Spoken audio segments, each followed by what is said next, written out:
მანქანები ადგილზე ვაგაზავეთ და ზემოთ გაიჩიტა პატრული. დაგვიძახა იქედან.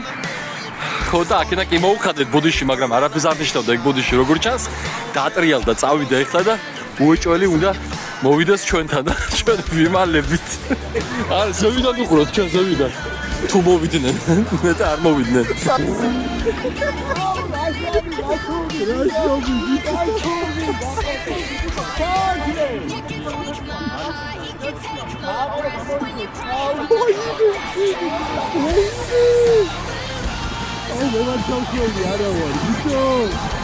ამსროგეთ მაგის დედაცი უყურე.